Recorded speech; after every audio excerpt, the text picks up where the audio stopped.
Hay libros que el mundo prefirió olvidar, no porque fueran falsos, sino porque contenían verdades que nadie estaba preparado para cargar. Manuscritos antiguos guardados en cuevas selladas, textos que sacerdotes escondieron bajo llave durante siglos, palabras que fueron borradas de los índices oficiales como si nunca hubieran existido. Pero el olvido no destruye la verdad. Solo la empuja hacia las sombras, y en esas sombras, esperando, respirando en silencio, está el libro de Enoc. Imagina una biblioteca perdida en el tiempo. Polvo flotando bajo la luz filtrada de una ventana estrecha. Pergaminos enrollados con sellos de cera rota, y entre ellos uno diferente, más pesado, como si las palabras escritas en su interior tuvieran peso físico. Ese es Enoc. No es un relato suave, no es poesía para calmar el alma, es un testimonio brutal de lo que ocurrió cuando el cielo fue desgarrado desde adentro, cuando ángeles abandonaron sus puestos, cuando la creación misma comenzó a corromperse desde su raíz. Enoc fue un hombre que caminó con Dios, no como metáfora, caminó, literalmente, conversó con ángeles. Vio dimensiones que ningún otro humano había tocado, y cuando todo lo que presenció se volvió demasiado peligroso para morir con él, fue llevado, arrebatado del mundo antes de que el juicio cayera.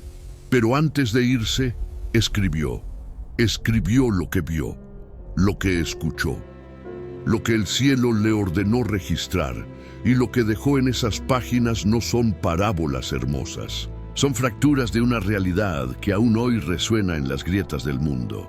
Lo que estás a punto de descubrir no son 5 cuentos desconectados. Son 5 heridas abiertas en la historia de la humanidad. 5 momentos donde lo sagrado y lo profano se mezclaron de formas que nunca debieron ocurrir, y cada uno de ellos sigue vivo.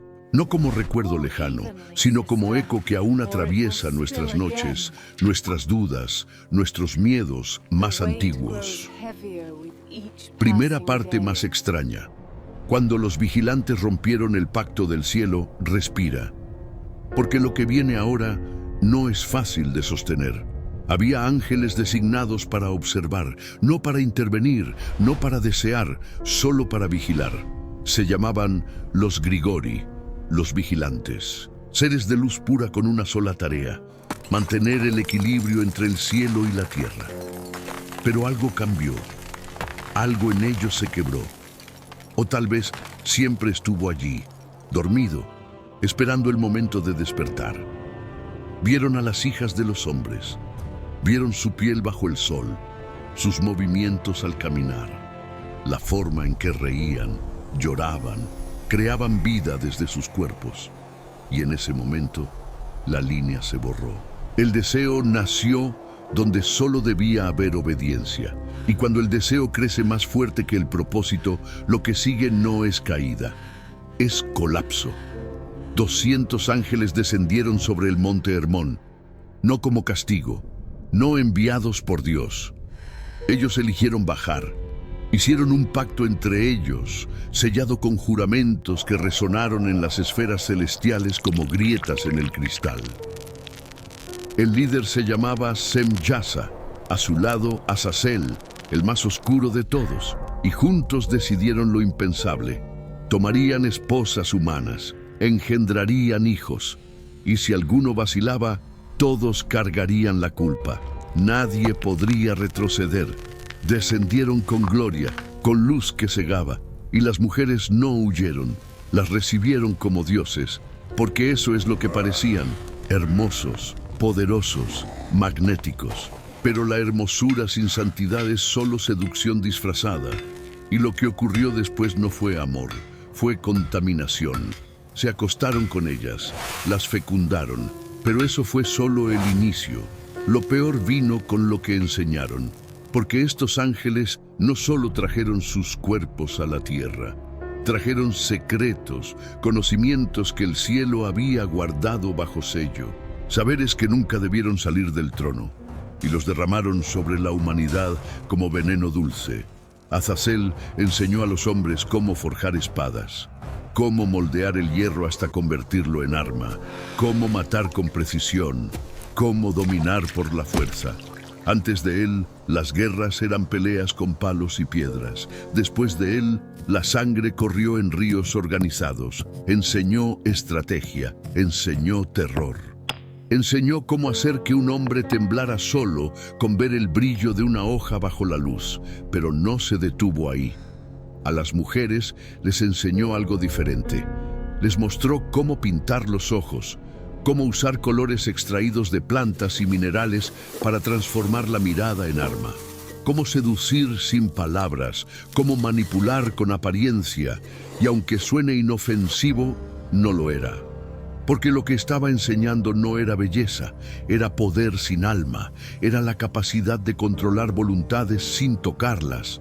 Otros ángeles enseñaron otras cosas. Uno mostró el uso de raíces y hierbas para hechicería. Otro enseñó a leer las estrellas no para adorar la creación, sino para manipular el destino. Otro reveló encantamientos, palabras que abrían puertas entre lo visible y lo invisible. Nombres secretos de potestades que no debían ser pronunciados.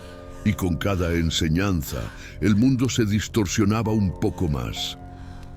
La humanidad cambió. Las ciudades se llenaron de violencia.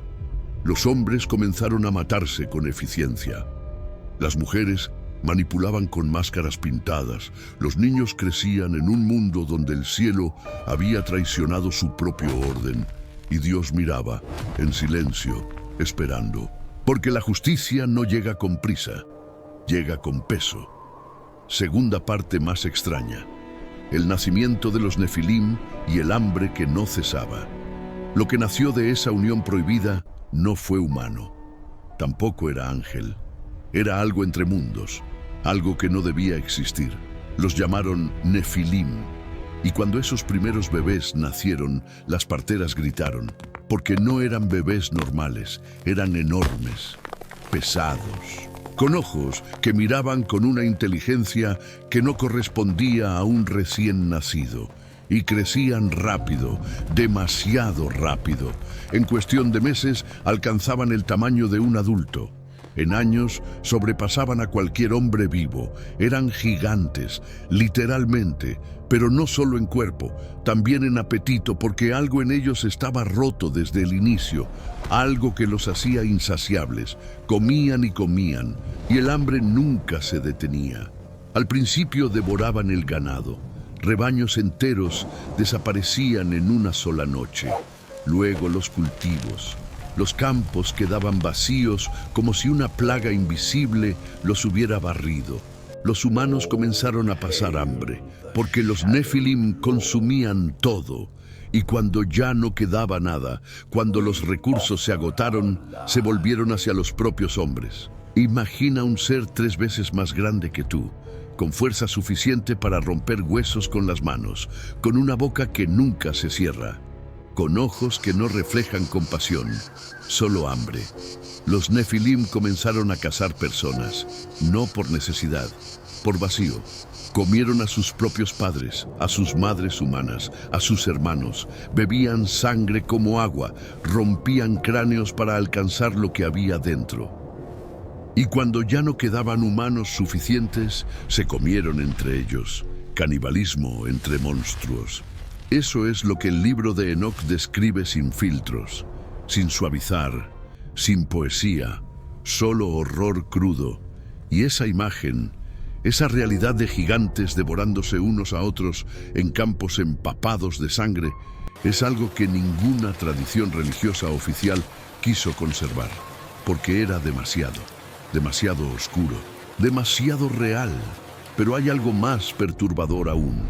Los Nefilim no solo destruían físicamente, corrompían espiritualmente, eran adorados como dioses, creaban cultos, exigían sacrificios, manipulaban reinos enteros como si fueran juguetes, tenían inteligencia, astucia y algo heredado de sus padres angelicales, poder que usaban para doblegarlo todo a su voluntad.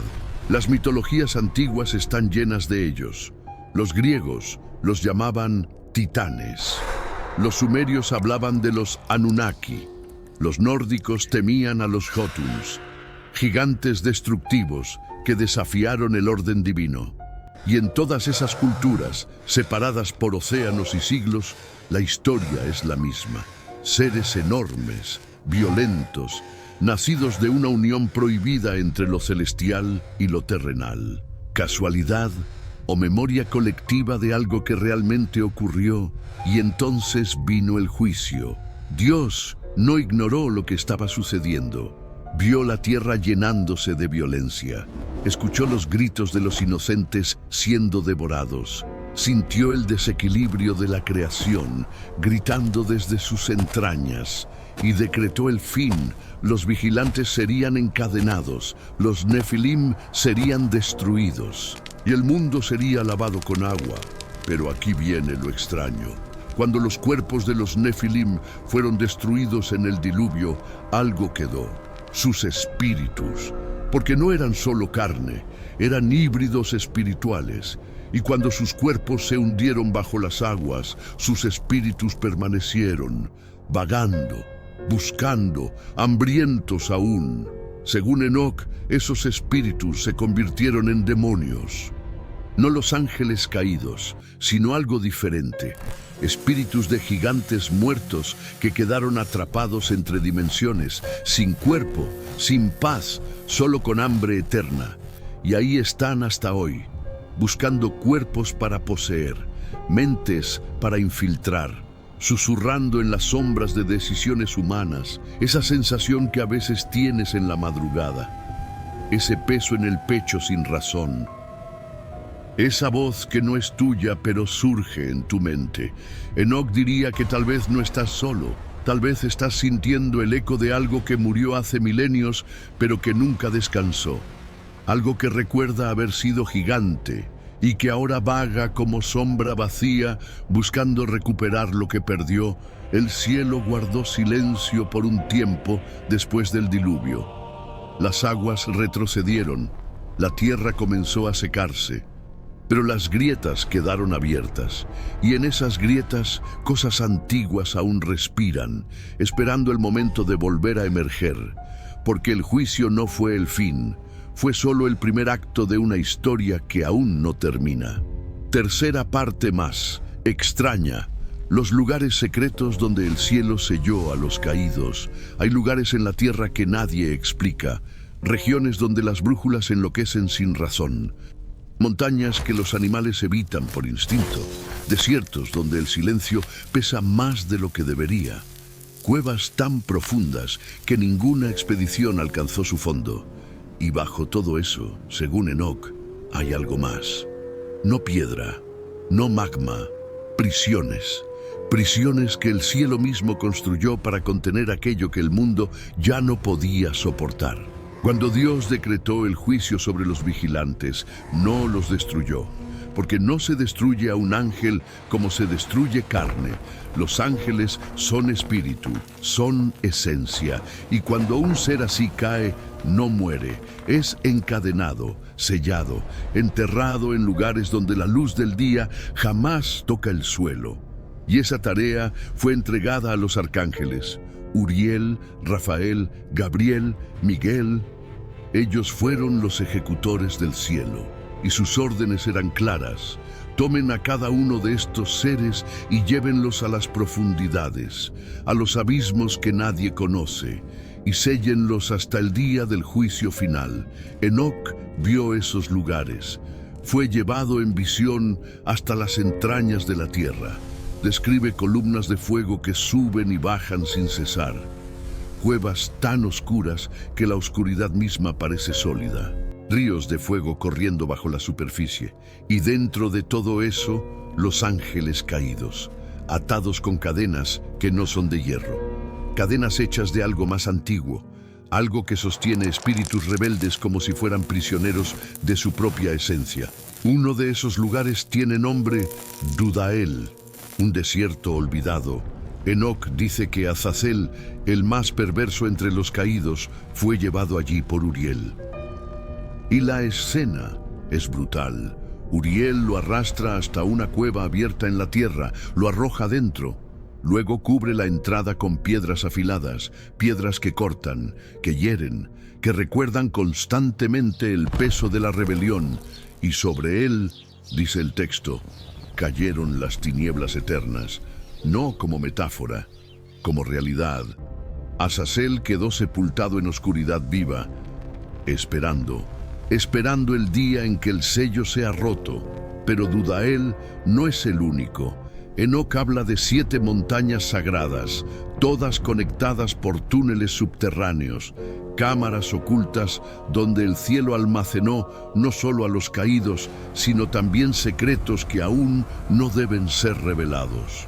Nombres de potestades, llaves espirituales, conocimientos que, si fueran liberados antes de tiempo, desencadenarían un colapso que el mundo no podría contener. Y hay una advertencia grabada en el texto: hay de aquel que intente abrir lo que fue sellado por Dios.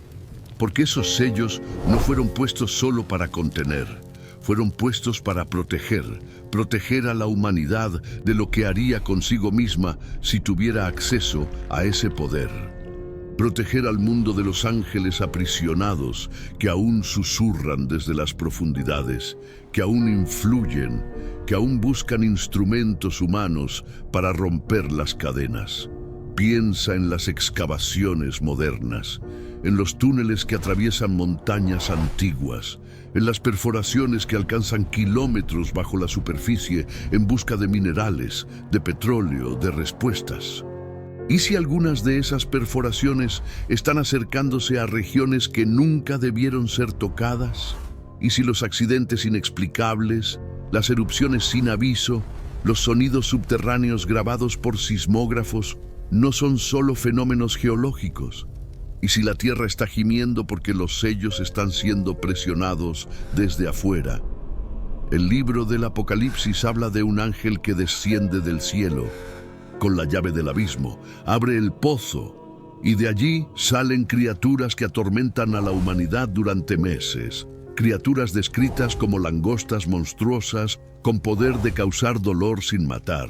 Y esa apertura no es casual, es programada, es parte del plan final. Pero hasta ese momento los sellos permanecen, temblando, esperando, sosteniendo apenas lo que hay dentro. Enoc vio todo eso, vio las prisiones, vio a los ángeles encadenados, vio sus rostros deformados por siglos de oscuridad y vio algo más. Vio que aunque están presos, aún tienen influencia, porque un ángel caído no necesita estar libre para corromper, solo necesita una mente humana dispuesta a escuchar. Y esas mentes existen, siempre han existido. Personas que buscan poder sin santidad, conocimiento sin reverencia, fuerza sin límites. Y cuando esas personas se acercan demasiado a los lugares sellados, algo responde desde abajo. Cuarta parte más. Extraña. Las visiones del juicio que Enoc vio antes de que ocurrieran. Hay noches en las que el cielo parece más cerca, como si la frontera entre lo visible y lo invisible se adelgazara. Y en una de esas noches, Enoc fue tomado. No con suavidad, no con cánticos angelicales. Fue arrebatado hacia arriba con urgencia. Porque lo que estaba a punto de presenciar no era para curiosidad humana. Era un ensayo del fin, una visión de lo que ocurriría cuando el tiempo llegara a su límite y la paciencia divina se agotara por completo. Lo primero que vio fue el trono. No un trono de oro o mármol, algo que no tiene forma fija, algo que existe más allá de la materia, y sentado allí el anciano de días. Su rostro era indescriptible, no porque fuera horrible, porque era demasiado puro, demasiado intenso. Mirarlo era como ser atravesado por luz que no quema la piel, sino el alma. Y cuando hablaba, no había sonido, solo entendimiento. Como si sus palabras fueran impresas directamente en la conciencia de todo lo que existe. Alrededor del trono, miles de seres. algunos con formas que Enoc podía reconocer, otros con formas que hicieron temblar sus rodillas. Tenían ojos de fuego, alas que cubrían distancias imposibles, voces que resonaban como truenos apagados, y todos estaban en posición de juicio, porque lo que venía no era conversación, era sentencia. Debajo de ellos una multitud, humanos, espíritus, criaturas híbridas deformadas por siglos de existencia incorrecta. Algunos gritaban, otros permanecían en silencio absoluto, pero todos sabían que no había escape, que cada pensamiento oculto sería revelado, que cada decisión tomada en la oscuridad sería expuesta bajo luz que no perdona, y no porque la luz sea cruel, sino porque la luz simplemente es. Enoc vio los libros siendo abiertos, no libros de papel, libros vivientes, registros grabados en la esencia misma de la creación. Cada palabra dicha, cada acto cometido, cada intención guardada en secreto, todo estaba allí. Y lo más aterrador no era lo que los libros contenían, era que nadie podía negarlo. Porque al ver el registro, cada alma recordaba exactamente lo que había hecho, y por qué lo había hecho, y ante quién. Los ángeles caídos fueron traídos, aún encadenados, pero con rostros que mezclaban arrogancia y terror. Azazel fue llevado primero, y cuando su nombre fue pronunciado, el universo entero guardó silencio. Se le mostró todo lo que había enseñado. Las guerras iniciadas por las armas que forjó, las vidas destruidas por la seducción que implantó, la corrupción que desató al romper el pacto celestial. Y no tuvo defensa, porque todo era verdad, y la verdad ante el trono pesa como montañas. Fue condenado al fuego eterno, no como venganza, como consecuencia natural, porque un ser que eligió la corrupción absoluta no puede coexistir con la santidad absoluta. Y el fuego no es castigo arbitrario, es la única forma en que lo impuro puede ser separado de lo puro. Es doloroso, eternamente doloroso, pero es justo, porque fue elegido, no impuesto. Los espíritus de los Nefilim también fueron llamados, uno por uno. Algunos estaban dentro de cuerpos humanos. Otros habían poseído estructuras, sistemas, ideas que parecían progreso, pero eran solo máscaras de la misma hambre antigua. Y todos fueron desenmascarados, expuestos, arrancados de sus escondites, y luego desterrados a regiones donde el nombre de Dios no resuena. Regiones de silencio absoluto, donde no hay luz, no hay esperanza, no hay fin. Pero Enoc también vio algo más, algo que hizo que sus lágrimas cayeran no de miedo sino de reverencia. Vio a un hijo del hombre viniendo entre las nubes, con poder, con autoridad, y todos los ángeles guardaron silencio, porque él era el elegido, aquel que recibiría el reino eterno, aquel en quien la justicia y la misericordia se encontraban sin contradicción. Y cuando llegó ante el trono, los justos fueron llamados por su nombre, no por mérito, no porque fueran perfectos, sino porque habían elegido la luz incluso cuando la oscuridad parecía más atractiva. Habían permanecido fieles incluso cuando la fidelidad costaba todo, y sus nombres estaban escritos, no con tinta, con algo más permanente, algo que ni el fuego ni el tiempo pueden borrar. Enoc vio el mundo siendo restaurado, la tierra limpia de toda contaminación, los cielos alineados nuevamente, y algo extraño, el mar desapareció, no evaporado, simplemente dejó de existir, porque el mar, en la teología profunda, no es solo agua, es símbolo del caos primordial, del lugar donde lo expulsado fue a morir, y cuando todo sea restaurado, el caos mismo será borrado. Y con él, todo lo que habitó en sus profundidades. Enoc vio todo eso, y cuando despertó de la visión, lloró, no de tristeza, de peso, porque lo que vio no era futuro lejano. Era certeza inevitable. Era el punto final de una historia que comenzó con una elección equivocada y que terminaría con justicia absoluta. Y ese final no ha llegado, pero se acerca. Con cada respiración, con cada decisión, con cada generación que repite los errores antiguos, sin saber que están reabriendo heridas que el cielo ya juzgó una vez. Quinta parte más, extraña, cuando Enoc fue llevado, y lo que eso significa para los que aún están aquí, él no murió. Esa es la primera cosa que quiebra toda lógica.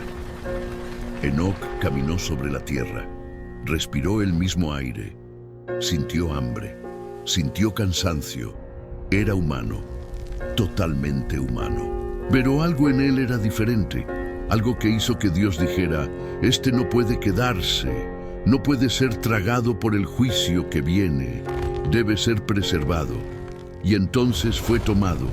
El texto dice que caminaba con Dios y de repente ya no estaba. No hubo funeral, no hubo tumba, no hubo cuerpo que enterrar. Simplemente desapareció, pero no como alguien que se esconde, como alguien que fue trasladado, llevado de una dimensión a otra, de lo temporal a lo eterno.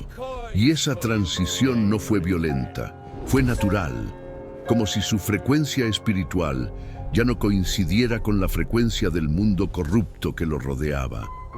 Enoc fue llevado porque vio demasiado, porque escribió demasiado, porque sabía demasiado, y ese conocimiento no podía morir con él, tenía que ser preservado, sellado, guardado para una generación futura que enfrentaría las mismas tentaciones, los mismos portales, las mismas seducciones disfrazadas de progreso.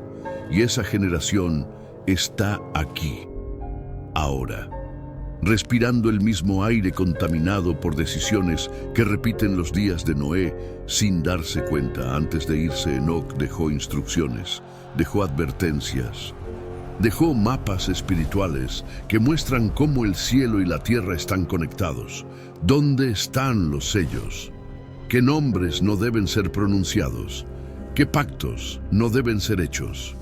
Y aunque su libro fue ocultado durante siglos, las palabras siguen vivas. Porque la verdad no envejece, solo espera el momento de ser redescubierta. Lo que Enoc vio desde arriba fue aterrador y hermoso al mismo tiempo.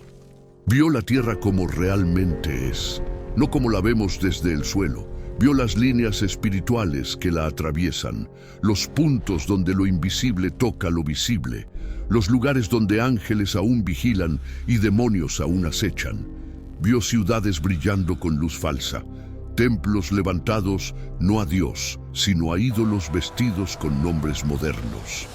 Vio generaciones enteras caminando hacia abismos sin saber que están siendo guiadas por susurros que vienen desde prisiones selladas bajo sus pies. Pero también vio esperanza. Vio nombres escritos en los cielos. Personas que aún caminan con Dios en medio del caos, que aún eligen la luz cuando la oscuridad ofrece placer inmediato, que aún doblan las rodillas ante lo sagrado cuando el mundo dice que arrodillarse es debilidad. Y esos nombres no serán olvidados. Cuando el juicio llegue, serán llamados, no para ser juzgados, para ser llevados. Enoc fue transformado. Esa es la parte que pocos mencionan. No solo fue llevado, fue cambiado. Su carne se volvió luz. Su cuerpo se transfiguró en algo que ya no pertenecía a la tierra. Según los textos antiguos, recibió un nuevo nombre, Metatrón, el ángel de la presencia, el escriba eterno, un ser humano elevado a un estado que ni siquiera los ángeles originales alcanzaron, porque él eligió permanecer cuando todos caían, porque eligió escribir cuando todos olvidaban, porque eligió la verdad cuando la mentira era más cómoda. Y desde ese lugar, desde esa altura que ningún humano había tocado antes, Enoc mira hacia abajo y ve cada generación repitiendo los mismos errores. Ve manos humanas tocando lo que no deben tocar. Ve bocas pronunciando nombres que nunca debieron ser desenterrados. Ve portales siendo reabiertos con tecnología que parece progreso, pero es solo la misma curiosidad antigua disfrazada de ciencia. Porque eso es lo que nadie quiere admitir, que la humanidad no avanza en línea recta, que gira en círculos, que vuelve una y otra vez a los mismos puntos de quiebre. Ya no son ángeles descendiendo del monte Hermón, son filosofías que prometen poder sin consecuencia. Ya no son gigantes devorando ciudades, son sistemas que consumen almas con sonrisas corporativas. Ya no son hechicerías obvias. Son algoritmos que manipulan deseos con precisión quirúrgica, pero la esencia es la misma. El deseo de ser como Dios, sin rendirse a Dios. El hambre de conocimiento sin reverencia. La sed de control sin humildad. Y todo eso, absolutamente todo, ya fue juzgado una vez. Ya fue sellado bajo montañas y desiertos. Ya fue encadenado en abismos de fuego. Pero las cadenas tiemblan, los sellos se agrietan y algo desde abajo sigue susurrando. Hay una pregunta que el libro de Enoc deja suspendida en el aire como humo que nunca se disipa. ¿Por qué fue preservado? ¿Por qué sobrevivió cuando tantos otros textos desaparecieron? Tal vez porque su tiempo no era entonces. Tal vez porque estaba esperando esta generación. Esta época donde los límites entre lo sagrado y lo profano se desdibujan más rápido que nunca. Esta época donde la humanidad excava más profundo que nunca bajo la tierra. Donde envía señales al espacio buscando respuestas que tal vez no quiera escuchar. Donde manipula genética con la misma ingenuidad con la que los vigilantes enseñaron a forjar espadas. Donde cree que puede abrir cualquier puerta sin consecuencias, porque ha olvidado que algunas puertas fueron selladas no para esconder tesoros, sino para contener maldiciones. Y tal vez esa es la parte más extraña de todas. No los ángeles caídos, no los gigantes, no las prisiones selladas, no el juicio futuro. Lo más extraño es que algo en ti ya lo sabía.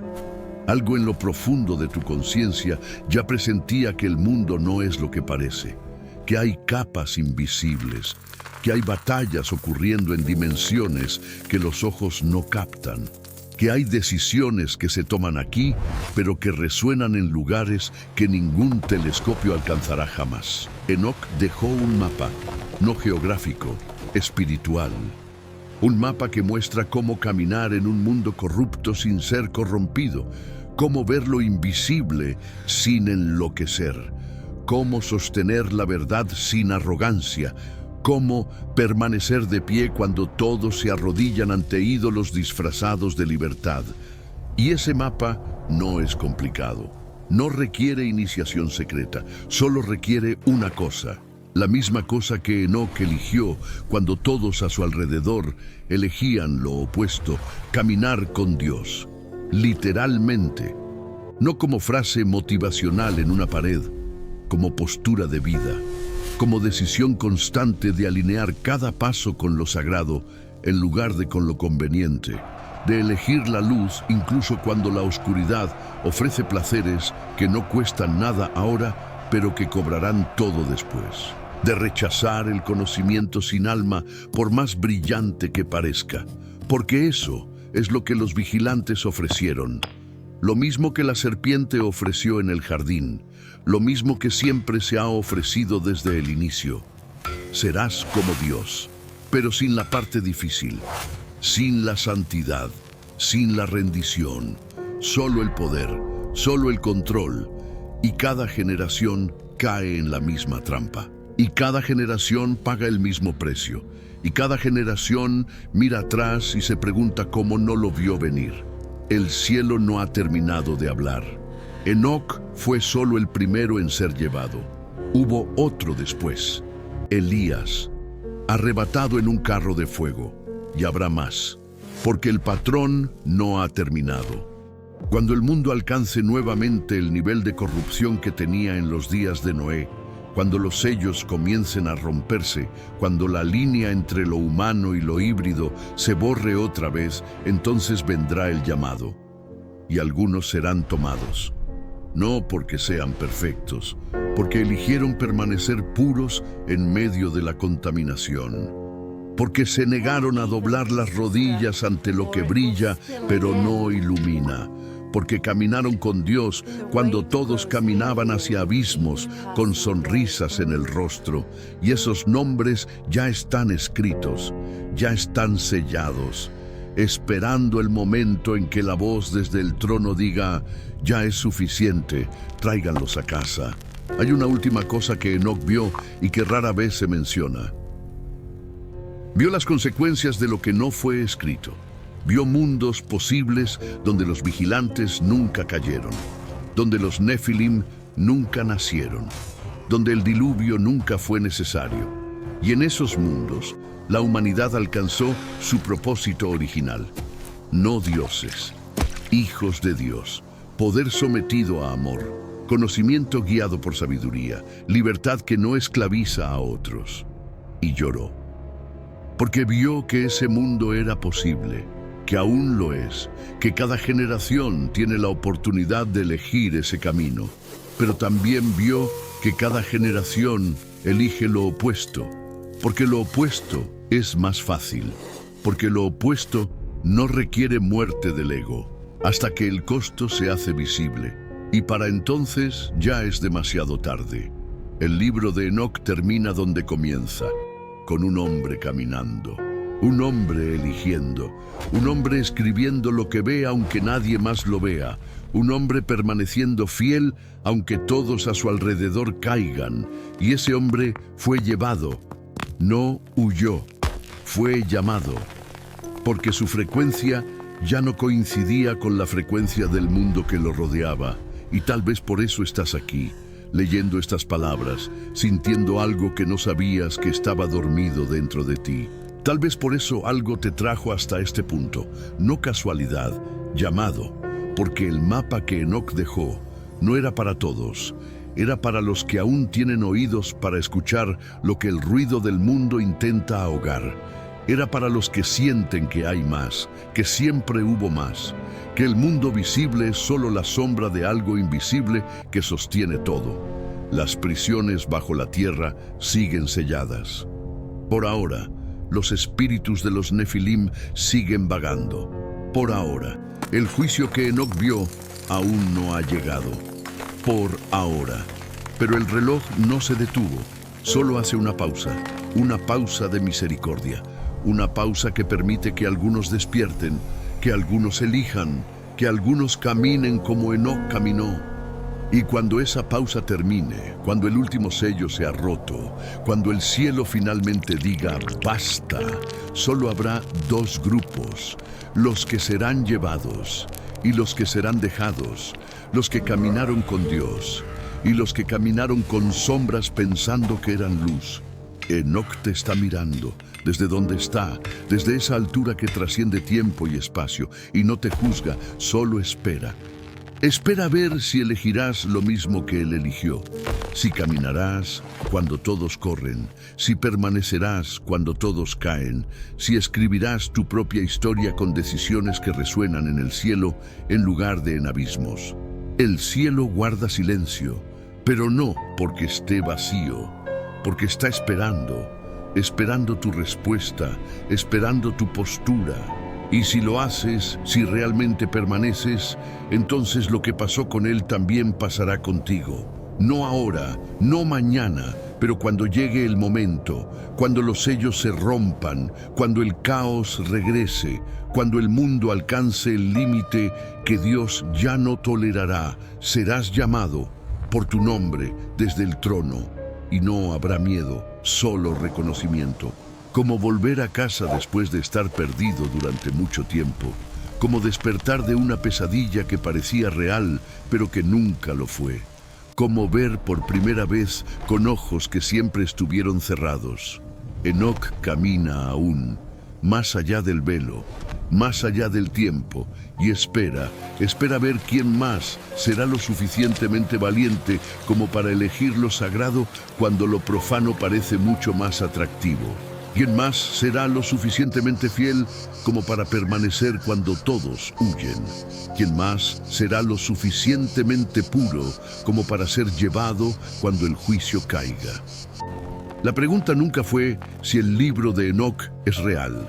La pregunta es si estás listo para lo que revela, para lo que exige, para lo que promete, porque una vez que lo sabes, no puedes no saberlo. Una vez que lo ves, no puedes cerrar los ojos. Una vez que escuchas el llamado, no puedes fingir que no lo escuchaste.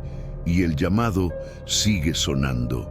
Desde las alturas, desde donde Enoc mira, desde donde el trono espera, desde donde tu nombre ya está escrito, solo esperando que lo elijas, que lo vivas, que lo camines, como Él lo caminó, hasta el día en que ya no estés.